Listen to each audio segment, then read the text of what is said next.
নবনীর তরে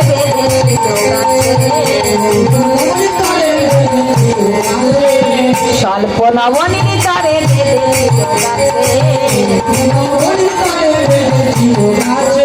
গাছে বাদামা কারবার আছে, গাছে বাদামা কারবার আছে। বলি আমাদের কি মা নাই রে? গাছে বাদামা কারবার আছে।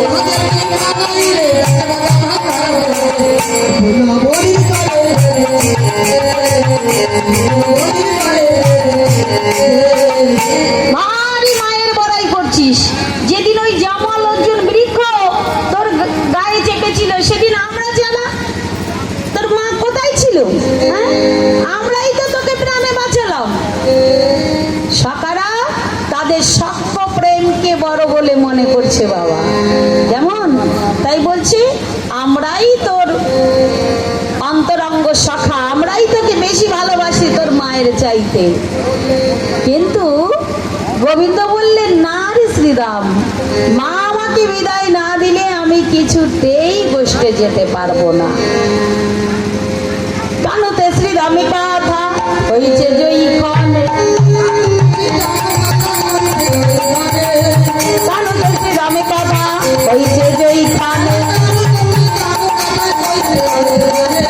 কেন কালে যশোমতী আইল তৈ ক্ষণে,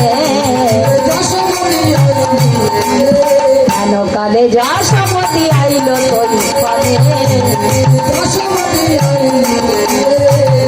আয় শ্রীরাম, শ্রীরাম রে কি বলছিস তোরা? হ্যাঁ আয় শ্রীরাম শোন শোন, আজ আমি আমার গোপালকে গোষ্ঠে যেতে দেব না রে।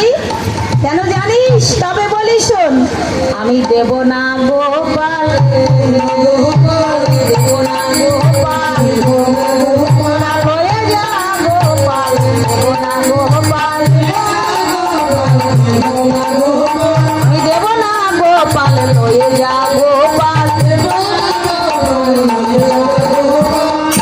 ও মা তুমি কি বলছো গো? একবার বলছো তোরা লয়ে যা গোপাল, আর একবার বলছো দেব না গোপাল। তোমার কোনো কথাই বুঝতে পারছি না মা, বলো না তুমি কি বলতে চাইছো? মা যশোমতী বলছেন ও তুই বুঝতে পারিসনি, আমি বলেছি আমি আমার গোপালকে গোঠে পাঠাবো না, তোরা গরুর পাল নিয়ে গোঠে যা। সখা শ্রীরাম বললেন মা গো তুমি কেন ভাই কানাইকে গোটে পাঠাবে না একটিবার বলো না মা, কি হয়েছে? হ্যাঁ মা বললেন শ্রীরাম ও স্বপন দেখিনু রাতে, বলাই নেই কানাইয়ের সাথে, ওই না কালী দহে ডুবেছে মোরে গোপাল। ওই গয়ু দহের পাড়ি দেখি বাজার চোরা বাসি ভাসে জলে, ওই না কালো অঙ্গ জলে দে মিশায়। বুঝতে পেরেছিস? বুঝতে পারিসনি তো? আমি রাত্রে কুস্বপ্ন দেখেছি যে আমার গোপালের বড় বিপদ। হ্যাঁ আমার গোপাল গোষ্ঠী গেছে কিন্তু বড় বিপদে পড়েছে। আমার গোপাল কালীদহের জলে ডুবে গেছে, গোপালের চোরা বাসি জলের মধ্যে ভেসে বেড়াচ্ছে, আর কালো অঙ্গ আমার গোপালের ওই কালো জলে মিশে গেছে।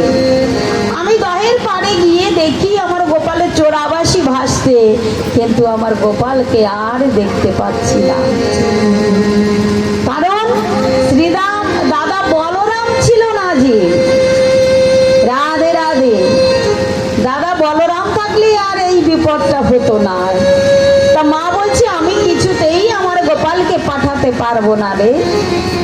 মা তুমি যদি তোমার গোপালকে গোটে না পাঠাও, তোমার এই যে 9 লক্ষ ধেনুর পাল, এই ধেনুর পাল কে রক্ষা করবে, কে চারণ করবে? মা বললেন আমি মহারাজকে বলে আমি ব্রাহ্মণে বিলাইয়ে দেব, ব্রাহ্মণে বিলাইয়ে দেব। আমার যত ধেনুর পাল ব্রাহ্মণে বিলাইয়ে দেব।